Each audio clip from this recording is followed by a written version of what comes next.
ये जब चक्कर खा के ज़मीन पे ऐसे ज़मीन नापती है नहीं, आप देख तो धड़ाम करके खड़े खड़े गिर, ऑक्सीजनित दोनों नलियाँ वहाँ पर मिल स्ट्रक्चर यहाँ पे दिया गया, ब्लड आएगा यहाँ पर। ठीक है। जय हिंद जबर स्टूडेंट्स, कैसे हो? मैं हूँ प्रवीण कुमार प्रजापति, आपके सामने फिर से लेकर एक और नया वीडियो। क्लास 10th का जैव प्रक्रम का लेक्चर नंबर हमारा 5 होने वाला है। लेक्चर 4 तक हम लोगों ने बहुत अच्छी इसमें चीज़ें सीखी थी, जिसमें मनुष्य का पाचन तंत्र भी समाहित हो गया था, मनुष्य का श्वसन तंत्र भी आ गया था, साथ ही हम लोगों ने अमीबा में पोषण भी सीखा था। उसके अलावा हम लोगों ने प्रकाश संश्लेषण भी सीखा था उसमें, और अनेक परिभाषाएँ भी थी। करने जा रहे हैं वो हमारे टॉपिक का नाम है वहन। क्या स्टूडेंट, आज के जो हमारे टॉपिक का नाम है वहन, यहाँ पे आप सीधा सीधा देख सकते हो कि वहन वाले टॉपिक के अंदर क्या आएगा, यानी मानव में वहन। वहन का मतलब होता है ट्रांसपोर्टेशन। सीधी सीधी बात होती है कि आप जब देखते हैं आपको हाथ में कहीं काटा जाए, आपके हाथ में कहीं ब्लेड से काटा जाए तो आपके वहाँ से ब्लड निकलने लगता है, और जब ब्लड निकलता है तो हमारे बड़े या जो बड़े बुजुर्ग है वो क्या कहते हैं कि भाई खून को दबाव, निकलने मत दो। ठीक है, अगर निकल जाएगा तो समस्या हो जाएगी, ज़्यादा ब्लड निकलेगा बहेगा तो प्रॉब्लम हो जाएगी। तो यहाँ तक ब्लड आया कैसे? सीधी बात ये है कि यहाँ तक ब्लड आया कैसे। और हमने जो खाना खाया था, हम लोगों ने जैव प्रक्रम में पढ़ा था, क्या पढ़ा था?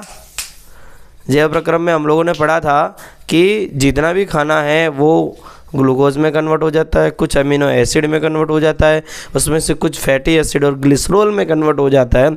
तो वो जो पचा हुआ भोजन है वो कहाँ जाता है हमारे ब्लड में से, कैसे होता हुआ ट्रांसपोर्ट होता है। साथ ही में हम लोगों ने श्वसन तंत्र भी पढ़ा था, जिसके अंदर हम लोगों ने क्या किया था, श्वसन तंत्र के अंतर्गत O2 और CO2 का ट्रांसपोर्टेशन समझा था। और हमने उसमें एक चीज़ देखी थी कि जो कार्बन डाइऑक्साइड और ऑक्सीजन है वो क्या है, खून के द्वारा शरीर के सभी अंगों तक पहुँचाए जाते हैं। तो उसी खून के अंदर हम लोग एक सिस्टम समझने जा रहे हैं, जिसमें क्या है वहन, यानी मानव में वहन। यहाँ पर आप देख सकते हैं एक हृदय का स्ट्रक्चर यहाँ पे दिया गया, और यहाँ पे भी एक धड़कता हुआ दिल है हमारा। क्या है? धड़कता हुआ दिल। हकीकत में ये धड़कता हुआ दिल, हम लोग इसको दिल नहीं कहते, ये हमारा पंप है। हकीकत में क्या, ये हमारे शरीर का एक पंप है स्टूडेंट्स। पंप का मतलब क्या होता है? जैसे आपका घर है, उसका एक नीचे वाला घर है और एक ऊपर वाला घर है। अगर आपके ऊपर वाले घर में टांकी रखी हो, वहाँ तक पानी पहुँचाना, तो हम लोग क्या करते हैं, एक मोटर लगाते हैं, जल मोटर या सामान्य मोटर लगाते हैं, जिससे क्या करते हैं, हम स्विच चालू करते हैं और मोटर क्या करती है कि ज़मीन का पानी या ज़मीन की टांकी का पानी कहाँ चढ़ाती है, ऊपर चढ़ा देती है, फिर हम उसका उपयोग कर लेते हैं। तो उसी तरीके से हमारे शरीर के अंदर भी एक पंपन यंत्र है। क्या? एक यंत्र है जो क्या कर रहा है, पंप कर रहा है, धड़क धड़क धड़क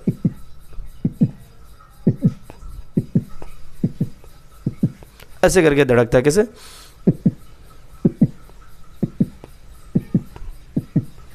समझ में आई बात? मतलब वो क्या कर रहा है, पंप कर रहा है। ठीक है, तो ये हमारा पंपन यंत्र है। उसके बारे में थोड़ा और डिटेल में हम लोग समझेंगे, क्या है इसके विभिन्न अंगों के नाम। जैसे कि NCERT का एक चित्र है मेरे पास, इसमें आप साफ साफ देख सकते हैं कि इस चित्र में क्या दिया गया है। सबसे पहले हम लोग कुछ आकृतियों को चिन्हित करेंगे, कुछ अंगों को चिन्हित करेंगे, उनको समझेंगे, फिर इसके बारे में विस्तार पूर्वक समझेंगे। यहाँ पे आप देख पा रहे हैं कि हमारा हृदय है, और हृदय के अंदर हकीकत में कितने 4 खाने होते हैं, वो 4 भागों में बटा होता है। हमारा हृदय जो होता है स्टूडेंट्स, वो 4 भागों में विभाजित होता है। 4 भागों में विभाजित होना मतलब, आप लोगों ने हृदय अक्सर कैसा बनाया, दिल ऐसे करके ऐसे बनाया होता है। भाई ऐसा थोड़ी होता है हृदय। ठीक है, ये हम गलत बनाते हैं। हकीकत में हृदय ऐसा होता है जैसा यहाँ पर दिया गया है। उसमें क्या होता है, जैसे कि एक ये वाला भाग होता है, एक ये वाला भाग होता है,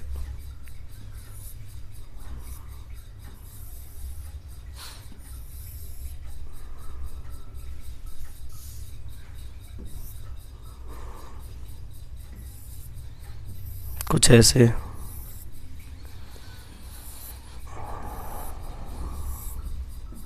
तो ऐसे हमारे हृदय के कुल 4 खंड होते हैं। अब देख सकते हैं मैंने बनाया है 4 खंड। ठीक है, वो चारों खंड मैं यहाँ पर भी दर्शाऊंगा। और हृदय के 4 खंडों के अंदर उनके चारों के अलग अलग नाम होते हैं। जैसे कि जो ऊपर वाले खंड में बोलूँगा पहला, और इसमें पहला राइट और पहला लेफ़्ट में कहूँगा, ये वाला हो जाएगा हमारा लेफ़्ट और ये हो जाएगा राइट। ठीक है, इसमें आप एक चीज़ समझोगे, जैसे आप बोलोगे, आप सोचोगे कि आपके लिए राइट कौन सा, आपके लिए लेफ़्ट कौन सा है, तो यहाँ पे बच्चों के मन में कभी कभार कन्फ्यूज़न क्रिएट होती है कि दायां कौन सा और बायां कौन सा। दाएं और बाएं में हम लोग अंतर स्पष्ट कर लेंगे अच्छे से पहले कि ये वाला भाग है लेफ़्ट। लेफ़्ट मतलब क्या है, बायां। क्या है? बायां भाग। ठीक है। और ये वाला कौन सा है, राइट, राइट मतलब कौन सा, दायां। और लेफ्ट वाला भाग, अभी आप देखोगे जैसे आप बैठे हो, जैसे आप वीडियो देख रहे हो, आपको पता चलेगा आपका ये वाला तो राइट है। सोचो आपका ये क्या है, राइट वाला भाग है, यानी आपका ये वाला दायां वाला भाग है, ठीक है, राइट वाला भाग है। लेकिन हमें चित्र में उल्टा दिया गया है। यूँ समझना है कि जो चित्र है हकीकत में ये सामने वाले किसी व्यक्ति का, ये जो हृदय बनाया गया है आपका नहीं है, ये सामने वाले किसी व्यक्ति का समझ कर हमें इसे टॉपिक को समझना है। जैसे कि समझ लो कि हृदय मेरा ही है, ठीक है, तो मेरे लिए अब मैं जैसे आपकी ओर मुँह करके खड़ा हूँ तो मेरे लिए ये वाला लेफ्ट हो जाएगा और ये वाला क्या हो जाएगा, राइट हो जाएगा। ये वाला बायां हो जाएगा, ये वाला हो जाएगा दायां। समझ में आई बात, ये क्या है, बायां और ये दायां, ये लेफ्ट हो जाएगा और ये राइट हो जाएगा। इतना हमें क्लियर होना चाहिए। यानी ये जो हृदय की जो आकृति है वो किस व्यक्ति की है, आपके हृदय की नहीं है, वो सामने वाले व्यक्ति की है। क्योंकि आपके लिए दृश्य उल्टा हो जाता है। जैसे आप मिरर में देखते हो, आपके लिए जो राइट है वो मिरर के लिए लेफ्ट हो जाता है, बराबर। तो ये ऐसा ही कुछ दृश्य ये सामने वाले किसी व्यक्ति का है। समझ में आई बात, यानी ये वाला भाग क्या हो जाएगा, लेफ्ट हो जाएगा और ये वाला हो जाएगा राइट। और इसमें 4 खंड होते हैं, 1 2 3 और 4। ये लेफ्ट वाला, ये राइट वाला है, इसको बोलते हैं बायां। और ऊपर वाले भाग को जो है वो दोनों आलिंद कहलाते हैं। क्या कहलाते हैं, बायां आलिंद। क्या हो जाएगा, बायां आलिंद। और ये वाला क्या हो जाएगा, दायां आलिंद। क्या कहलाएगा, दायां आलिंद।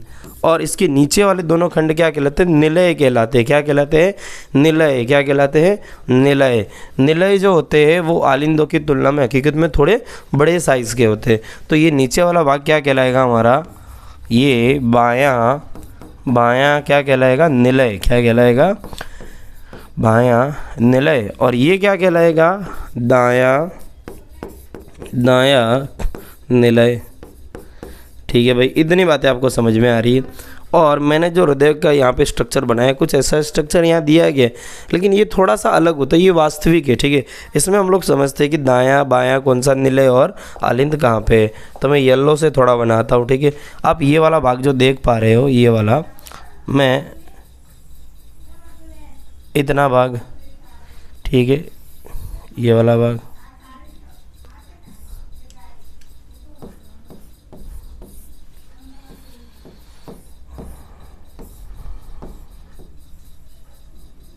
ये आप यहाँ पे देख पा रहे हैं, मैंने येलो येलो यहाँ पे एक लाइन बना ली है, ठीक है। आपके लिए क्या बना ली है, येलो लाइन बना ली है।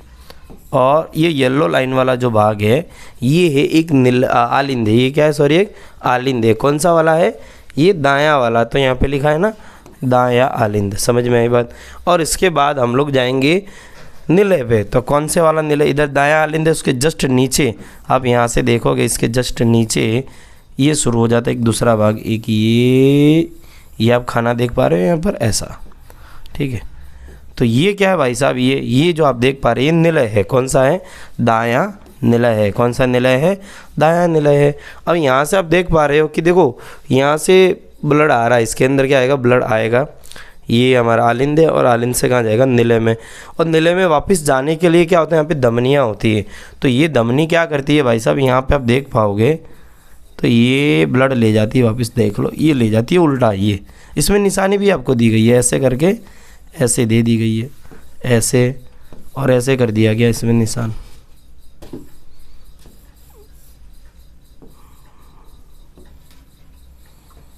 ये देख लीजिए,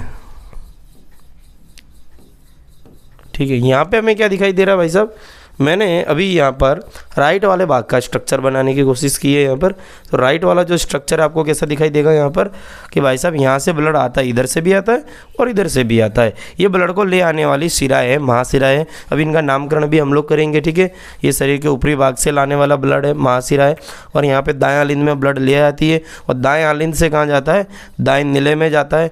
दाएँ निलय से होता हुआ ये ब्लड कहाँ जाता है, यहाँ पर धमनियों में जाता है। कौन सी धमनियाँ, फुफ्फुसीय धमनियों में चला जाता है। यहाँ पे कहाँ जाता है, फुफ्फुसीय धमनियों में। एक ये वाला भाग है और एक ये वाला, देखो ये पूरा ये वाला भाग देखो, यहाँ से आप देख पा रहे हो, ये इस दिशा में कहाँ चला जाता है, ये फुफ्फुसीय धमनियों में ब्लड चला जाता है। और यहाँ पे आप देख पाओगे, यहाँ पे एक वाल्व लगा है। क्या लगा, ये वाल्व है। ये वाल्व इसलिए होता है ताकि क्या ब्लड इधर आए और वापस उल्टी दिशा में न जाए। और इधर भी एक वाल्व होता है, वो कहाँ होता है वाल्व, ये धमनियों में होता है, ठीक है। तो ये वापस कहाँ, निलय में ब्लड ना आए, इसके लिए। अब हम जाते हैं यहाँ से दूसरी ओर। हम दूसरी ओर किस में जाएंगे भैया, हम जाएंगे अभी हमारे लेफ़्ट वाले भाग की ओर। कौन से भाग, लेफ़्ट वाले की ओर जाएंगे। अब लेफ़्ट वाले में आप देखेंगे क्या क्या है, आलिंद। ये कौन सा हो जाएगा हमारा, आलिंद। आप यहाँ पे देख पा रहे होंगे ये आलिंद वाला भाग है, ब्लड इस आलिंद के अंदर आता है, ठीक है। यहाँ पे ब्लड इसके अंदर आ रहा है, ठीक है। ये आलिंद से कहाँ जाता है, फिर ये निलय में जाता है। कहाँ जाता है, निलय। कौन सा निलय, बाएं निलय में। और बाएं आलिंद में ब्लड आता है, कहाँ से आता है, फुफ्फुसीय सिराओं से। अभी आपको टेंशन नहीं लेनी है कैसे आया कहाँ से आया। फिर ये ब्लड जब इसके अंदर आ जाता है तो यहाँ से आपको फ्लो की दिशा दिखाई गई है। ये वापस ऐसे एक नली से होता हुआ वापस लौट जाता है और कहाँ जाता है, महाधमनी में। इसके नीचे से होता हुआ ये कहाँ जाता है, महाधमनी में। आप यहाँ पे देख पाओगे कि ये महाधमनी है। ये क्या भैया, महाधमनी। मैं इसको और कलरफुल कर देता हूँ तो ये क्या है, महाधमनी, ठीक है। ये हमारी है महाधमनी। समझ में आई भाई बात। ये ब्लड लेके आने वाली हमारी फुफ्फुसीय सिराएं हैं, इसके अंदर ब्लड आता है, ठीक है। हृदय को यहाँ पे थोड़ा और स्ट्रक्चराइज्ड कर देते हैं। इसकी वॉल है,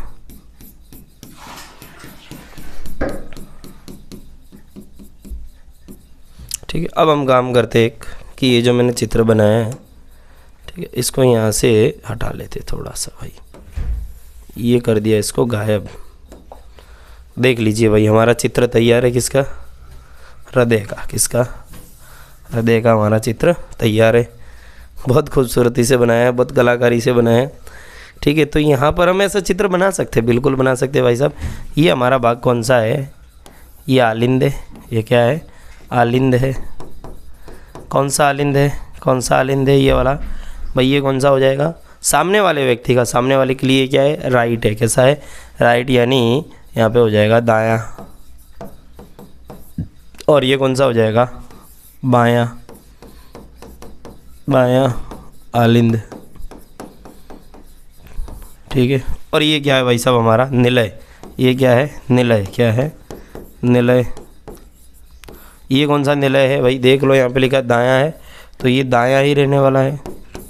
और ये निलय हो जाएगा कौन सा, बायां निलय, ठीक है भाई। इतना क्लियर है सबको।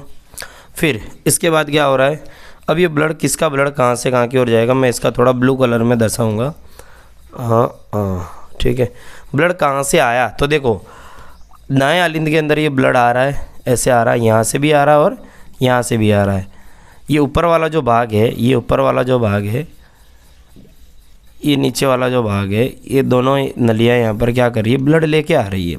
कैसा है ये ब्लड, हकीकत में अशुद्ध है। कैसा है, अशुद्ध है। CO2 वाला ब्लड है। कैसा है, CO2 वाला ब्लड है।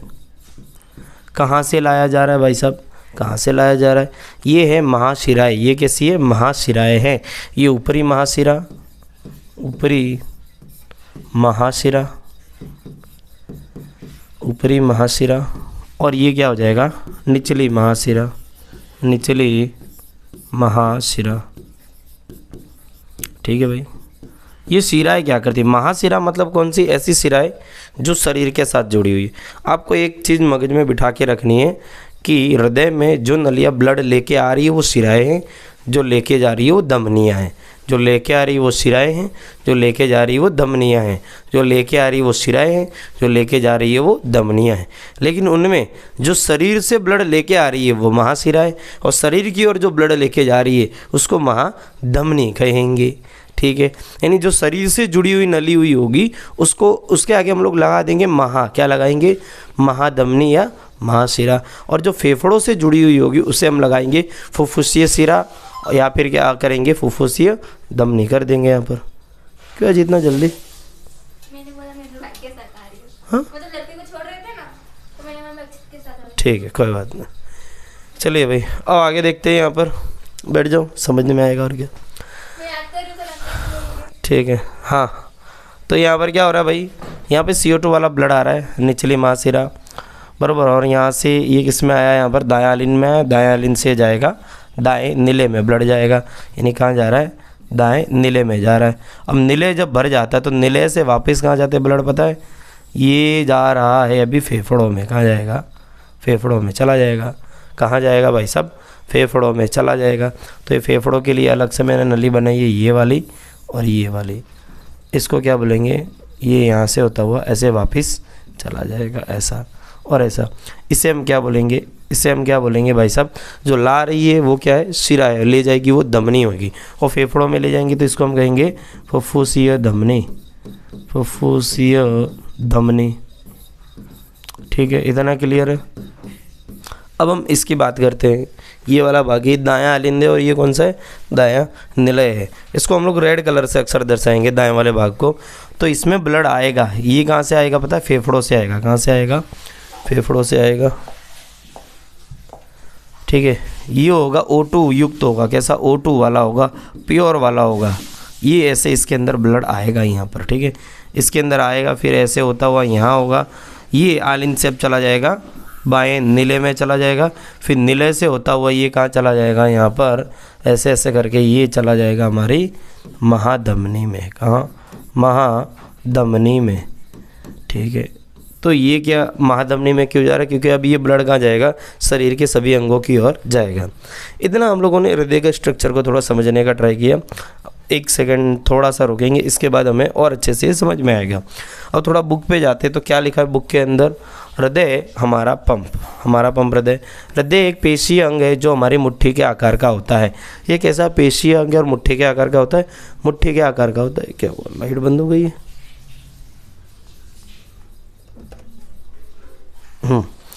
तो ये कैसा होता है भाई, मुट्ठी के आकार का होता है भाई ऐसा, क्योंकि रुधिर को ऑक्सीजन व कार्बन डाइऑक्साइड दोनों का ही वहन करना होता है।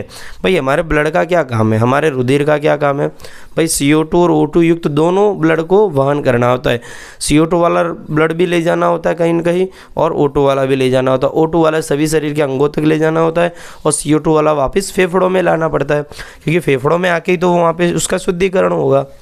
अतः ऑक्सीजन प्रचुर रुधिर को कार्बन डाइऑक्साइड युक्त रुधिर से मिलने को रोकने के लिए हृदय कई कोष्ठों में बटा होता है। यहाँ पे क्या लिखा है कि भाई जो ऑक्सीजन वाला भी कुछ ब्लड होगा, कुछ CO2 वाला ब्लड होगा, यानी हमें इन दोनों ब्लडों को क्या करना पड़ेगा, अलग अलग रखना पड़ेगा। और इसको अलग रखने के लिए हमने जो हमारा हृदय है उसको क्या कर दिया भैया, कुछ कोष्ठों में बांट लिया है। क्या कर दिया है, कुछ कोष्ठों में बांट लिया है।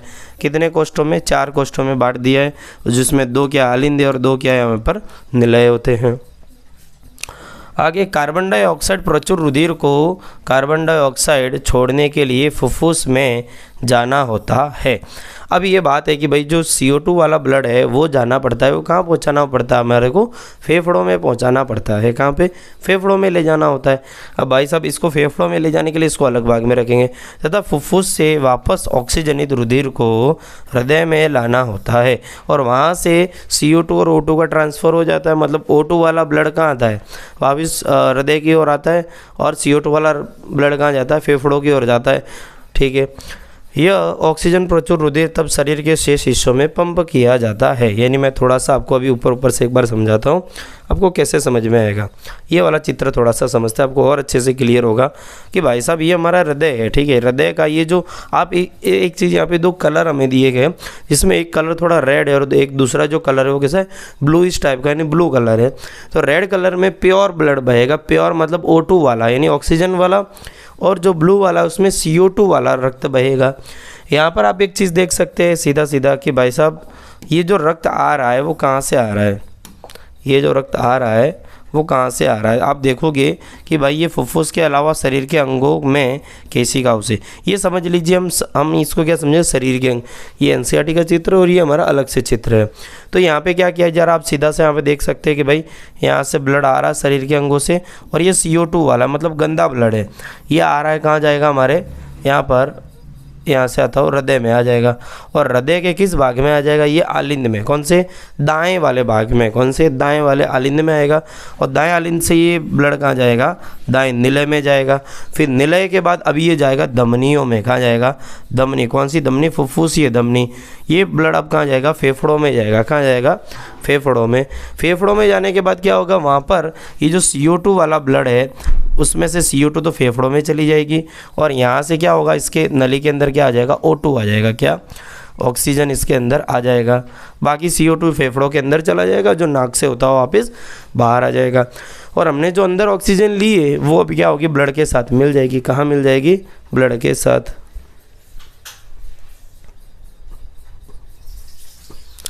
और यहाँ पे ब्लड के साथ हमारी ऑक्सीजन मिल जाएगी। फिर ये कहाँ जाएगा भाई, ये ऐसा होता हुआ वापस जाएगा आलिंद में। किस में जाएगा, आलिंद में। लेकिन इस बार कौन सा, लेफ्ट वाला आलिंद है, दायां वाला आलिंद है।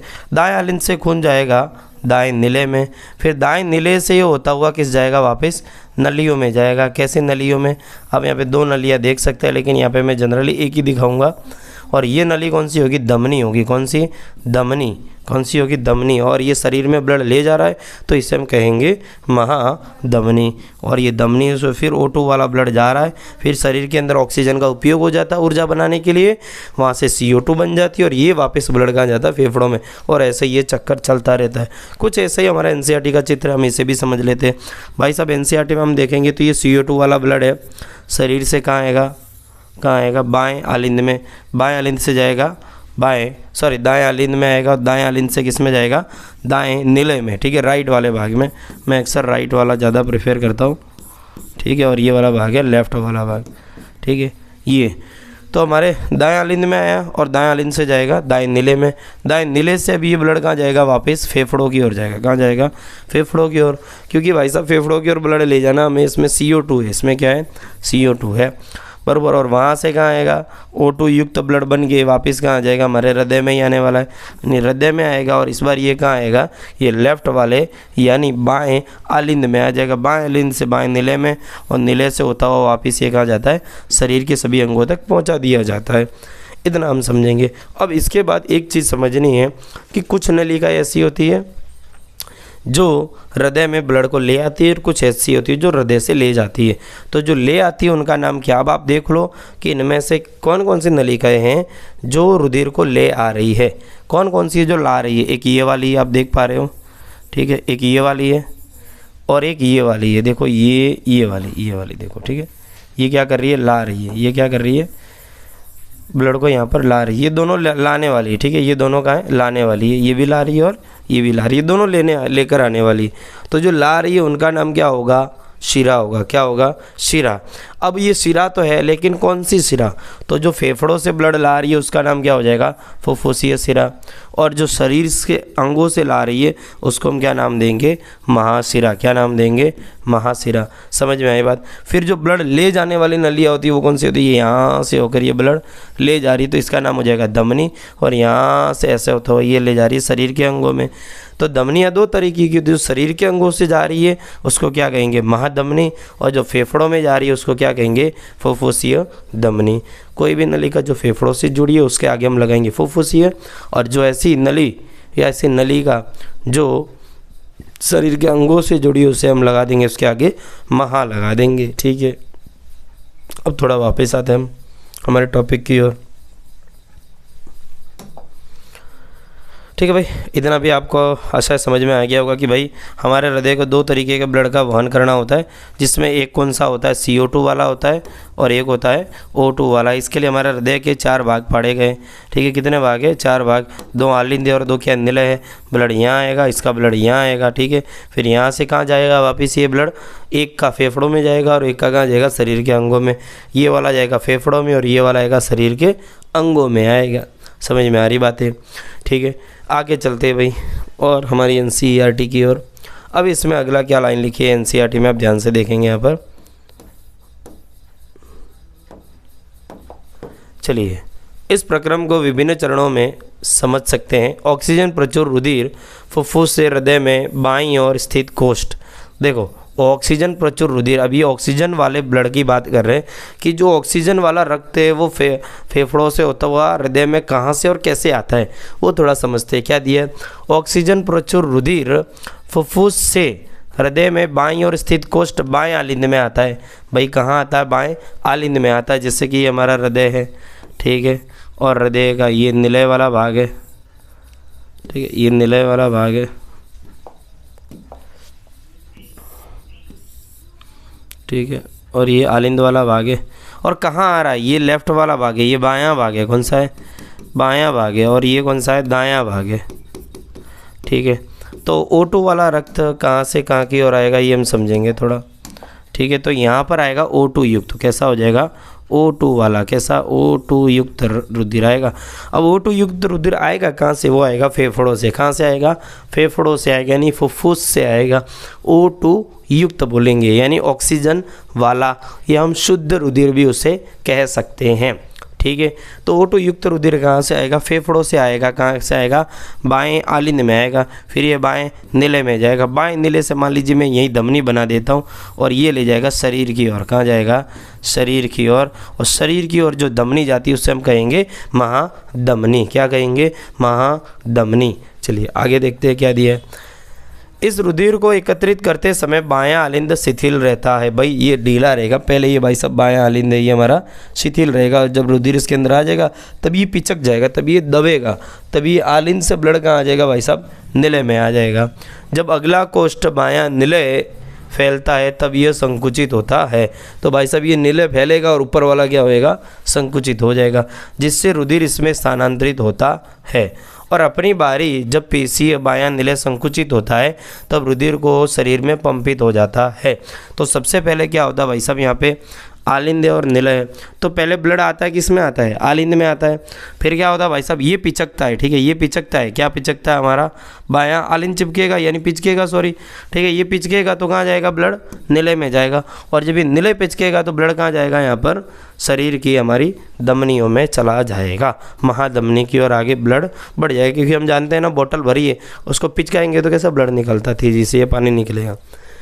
अब ऊपर वाला दायां कोष्ठ, अब हम दाएं वाले की बात करते, इधर वाले की बात करते हैं।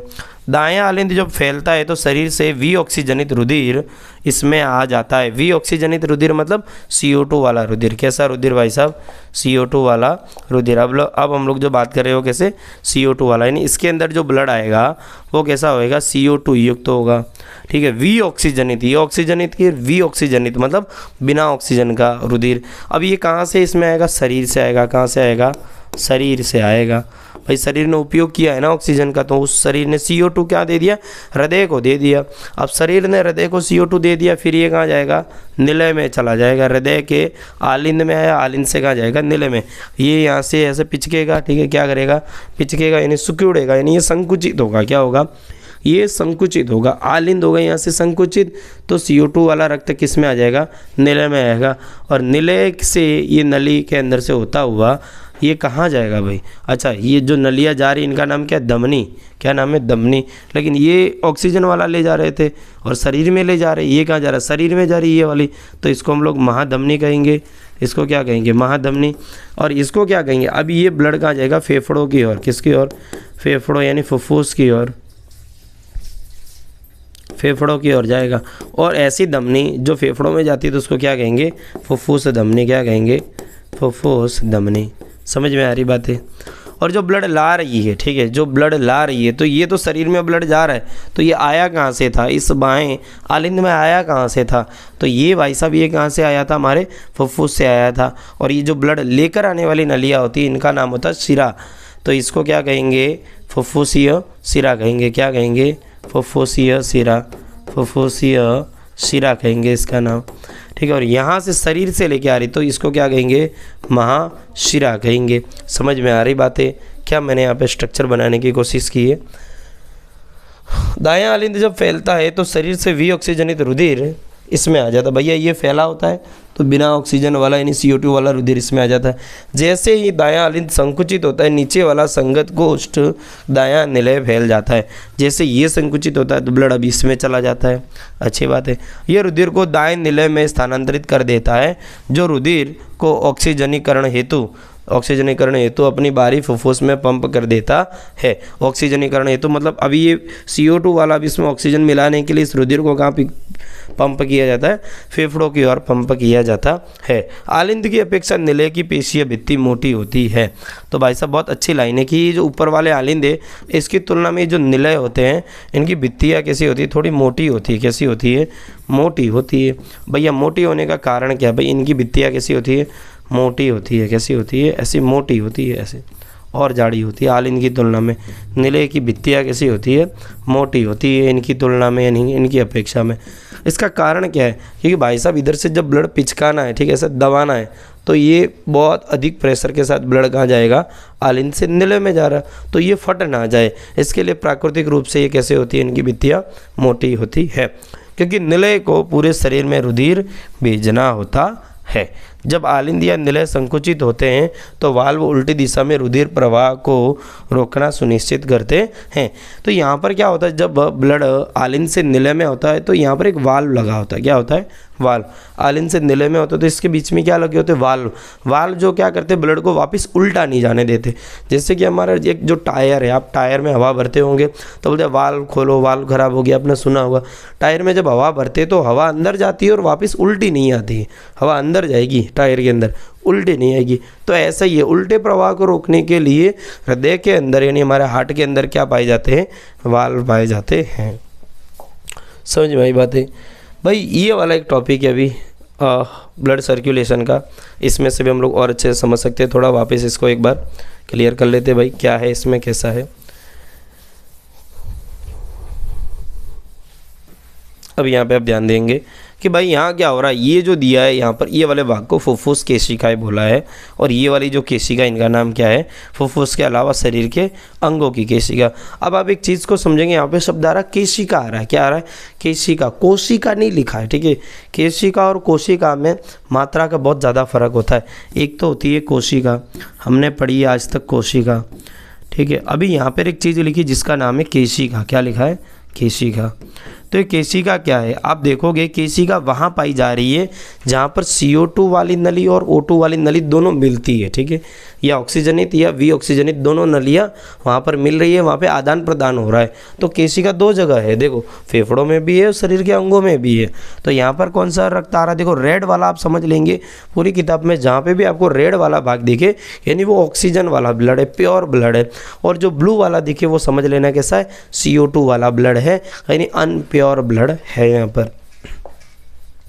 अब यहाँ पे हम एक चीज़ देख सकते हैं, क्या, केशिका। केशिका मतलब क्या, देखो भाई यहाँ से ब्लड आ कहाँ से रहा है, पहले देखो फेफड़ों से ब्लड आ रहा है, कहाँ से आ रहा है, फेफड़ों से हमारा रक्त आ रहा है, किस में आ रहा है, नीले में, लेफ्ट वाले में। कौन से, लेफ्ट वाले, अरे सॉरी माफ़ कीजिएगा, आलिंद में, लेफ्ट वाले आलिंद में आ रहा है। ऊपर वाला भाग क्या कहलाएगा, आलिंद। मेरी 2 बार आज गलती होगी इधर से, ठीक है। आलिंद, क्या, आलिंद कौन सा, लेफ्ट, यानी मैं इसको लिखूँगा बायां।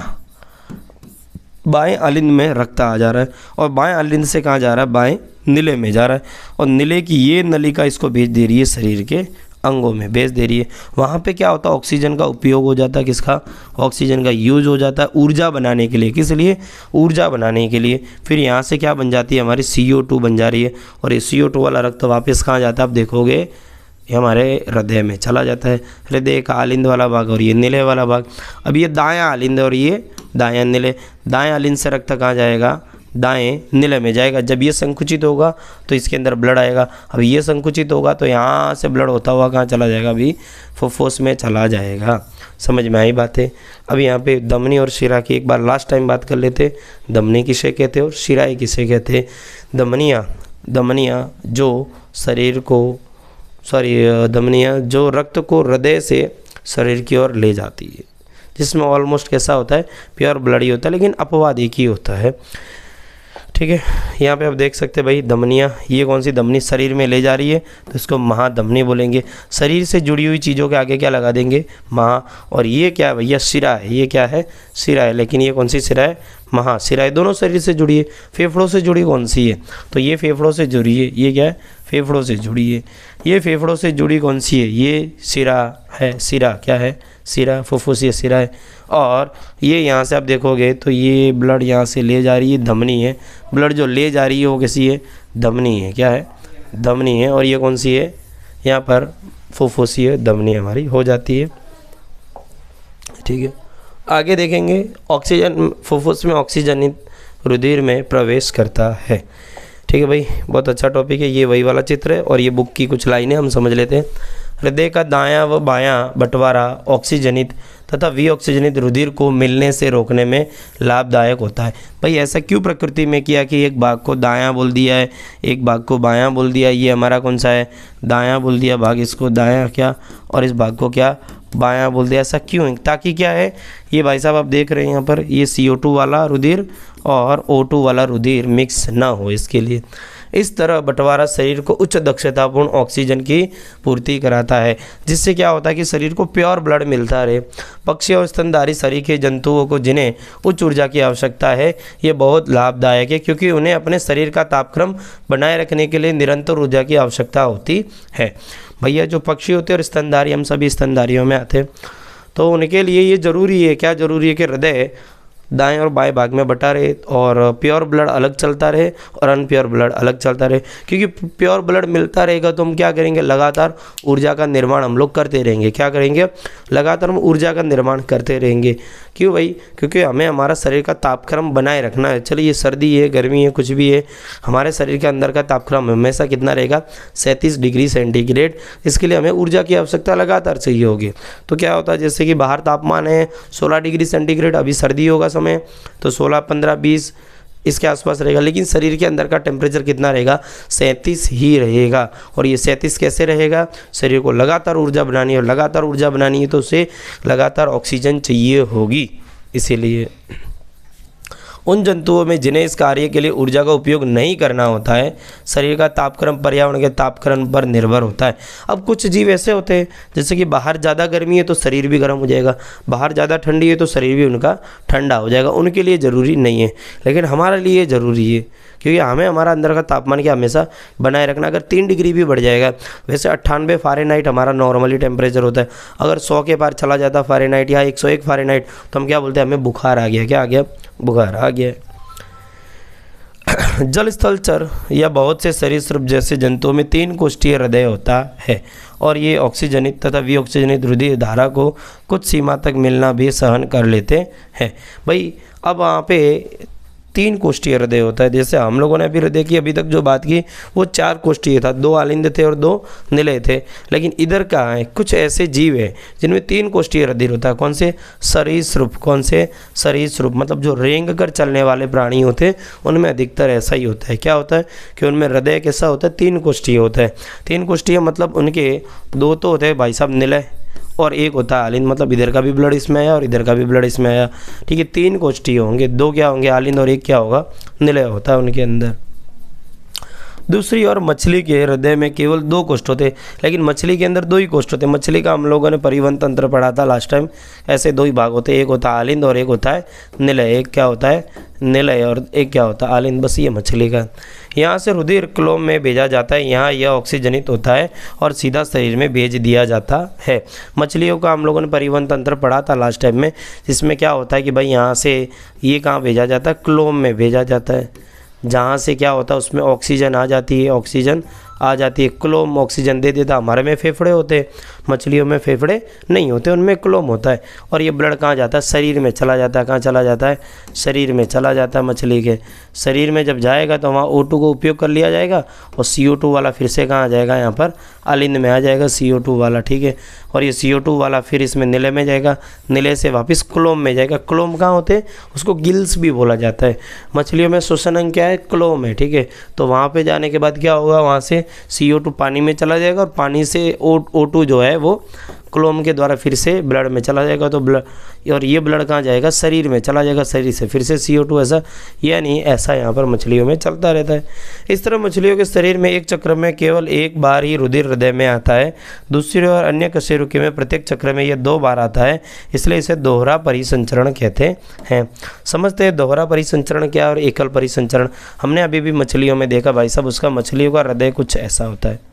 ठीक है, 1 आलिंद होता है और 1 क्या होता है, निलय होता है। क्या है, 1 क्या होता है, आलिंद, और 1 होता है निलय। इसके मछली के पास क्या होता है, 1 आलिंद और 1 निलय। अब यहाँ से क्या होता है भाई साहब, CO2 वाला रुधिर आता है। कैसा, CO2 वाला। ठीक है, और ये होता है इसके बीच में वाल्व, और यहाँ से कहाँ आ जाता है, निलय में आ जाता है।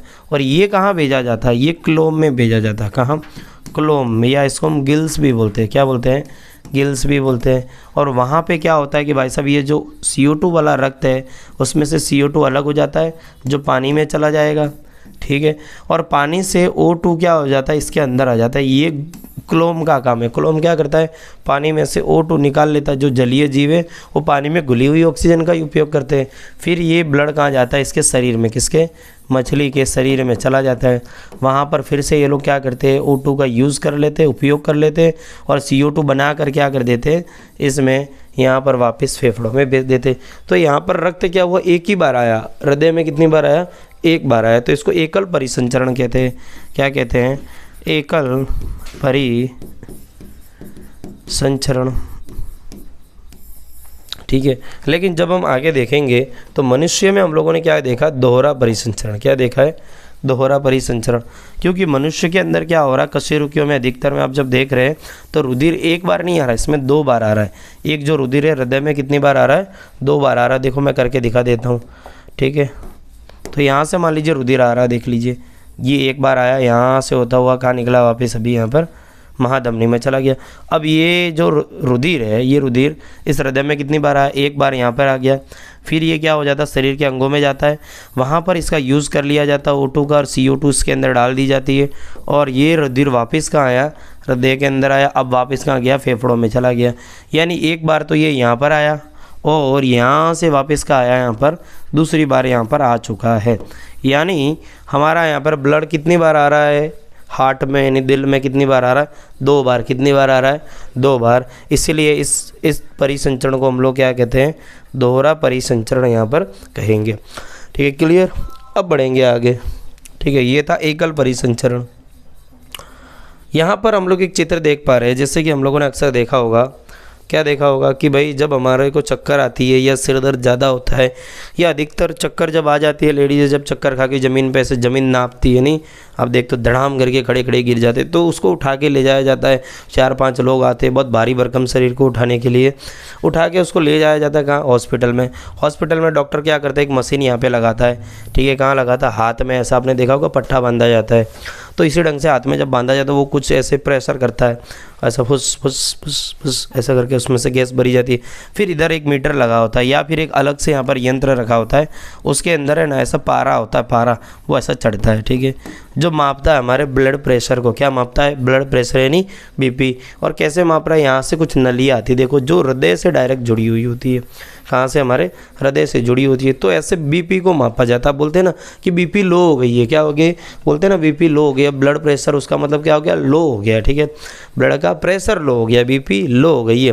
तो यही वाला कंसेप्ट हमारे बुक में एक बार दिया गया है, तो थोड़ा समझ लेते क्या है BP लो और BP हाई का मतलब, ठीक है। तो यहाँ पे रुधिर वाहिकाओं की भित्ति के विरुद्ध जो दाब लगता है उसे रक्त दाब कहते हैं, यानी ब्लड प्रेशर। क्या कहते हैं, ब्लड प्रेशर। रक्त दाब का क्या मतलब होता है, ब्लड प्रेशर।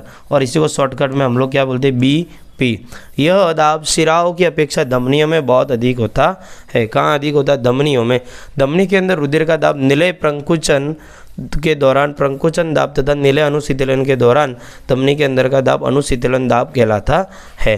सामान्य प्रंकुचन दाब लगभग 120 mm होता है और अनुशीतलन का दाब होता है 80 mm होता है। समझते हैं थोड़ा क्या है 120 और 80 mm की बात है।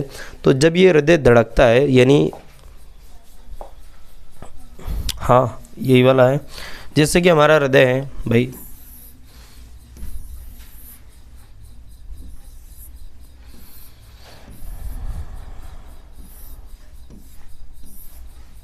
तो जब ये हमारे आलिंद है, ये दोनों क्या है, आलिंद है, जब ये संकुचित होंगे तो ब्लड कहाँ आ जाता है, निलय में आता है। आलिंद से कहाँ आता है ब्लड, इधर O2 वाला आ जाता है और इधर कौन सा होता है, CO2 वाला होता है। कौन सा, CO2 वाला। रक्त जो है जब ये दोनों संकुचित होंगे तो किस में आएगा, निलय में आएगा। तो संकुचन होने के समय जो प्रेशर लगता है उसको क्या कहा जाता है, ब्लड प्रेशर। तो निलय का जो संकुचन का दाब होता है, क्या यहाँ पे दिया, देख लीजिए, यहाँ से अच्छा समझ सकते हैं हम लोग। देखो निलय प्रंकुचन और निलय अनुशीतलन, ठीक है, निलय प्रंकुचन और निलय अनुशीतलन, वही टर्म्स पढ़ लेते ताकि कंफ्यूजन ना हो। कहाँ गया रे वापस, अजरे अजरे पिया, ठीक है। तो यहाँ पे क्या हो रहा है, जब ये आलिंद जो है ये संकुचित होंगे। अब आलिंद संकुचित होंगे तो ब्लड कहाँ आ जाएगा, निलय में आएगा। कहाँ आएगा, निलय के अंदर ब्लड आएगा, ठीक है। अब निलय से कहाँ जाएगा भाई साहब, ये धमनियों में जाएगा। कहाँ जाएगा, धमनियों में ब्लड चला जाएगा। जब यहाँ से निलय संकुचित होता है, क्या होता है, निलय संकुचित होता है, संकुचित या प्रंकुचित भी हम कह सकते हैं। तब उस टाइम जो प्रेशर इस धमनियों पे लगता है उसको संकुचन दाब कहते हैं। कौन सा, संकुचन दाब कहा जाता है धमनियों का, ठीक है। तो वो कितना होता है, 120 mm ऑफ Hg कहा जाता है। नॉर्मली इतना होता है, ठीक है, संकुचन दाब। और जब ये वापस अनुशिथिलित होता है, यानी ये यहाँ से संकुचित होगा तो ब्लड कहाँ जाएगा, धमनियों में। लेकिन ये वापस ढीला हो जाएगा तो उल्टा प्रेशर लगेगा। तो एक दूसरा प्रेशर लगता है, वही निलय का, कौन सा, निलय का शिथिलन दाब। क्या, निलय का शिथिलन दाब। और वो कितना होता है निलय का शिथिलन दाब, वो होता 80 mm ऑफ Hg, ठीक है। Hg मतलब इसको क्या बोलते हैं, पारा, ठीक है। तो इतना होता है ये। तो हमारा ब्लड प्रेशर कितने से कितने के बीच में रहता है, 120 से लेकर 120 mm ऑफ Hg से लेकर कितना होना चाहिए, 80 mm ऑफ Hg। अगर मान लीजिए इसका मान गिर जाता है, मान लीजिए ये इतना ना रहकर चला जाता है 110 से कहाँ चला जाता है 70, तो हम लोग कहेंगे बीपी लो है। क्या है, ब्लड प्रेशर लो है। अगर मान लीजिए ब्लड प्रेशर इससे हाई चला जाता है, यानी मान लीजिए ये संकुचन का कितना हो जाता है 140 और ये 80 की जगह चला जाता है मान लीजिए 90-95, ठीक है। तो ये क्या कहलाएगा, हमारा हाई ब्लड प्रेशर, क्या, हाई बीपी ये हो जाएगी हमारे को रोग। और ये क्या हो जाएगा, लो बीपी। और ब्लड प्रेशर जब लो होता है तो ब्लड अच्छे से हमारे दिमाग तक नहीं पहुंच पाता, जिसकी वजह से हमें चक्कर आ जाते हैं।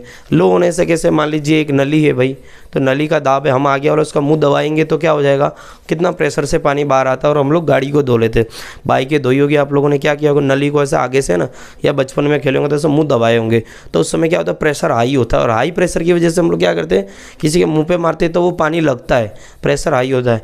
तो वो प्रेशर हाई, हमारे ब्लड में इतना प्रेशर रहना ही चाहिए, तो ब्लड का हमारे मस्तिष्क तक पहुंचेगा, ठीक है। अगर मान लीजिए ब्लड प्रेशर लो हो जाएगा मान लीजिए, तो वो पानी की इतनी धारा नहीं होगी या हमारे इतने रक्त की धारा नहीं होगी, जिस वजह से मस्तिष्क तक ब्लड नहीं पहुंच पाएगा, अतः हमें चक्कर आ जाएंगे। क्योंकि मस्तिष्क को भी यानी हमारे दिमाग को भी क्या चाहिए, रक्त चाहिए। तो ये था ब्लड प्रेशर का कंसेप्ट।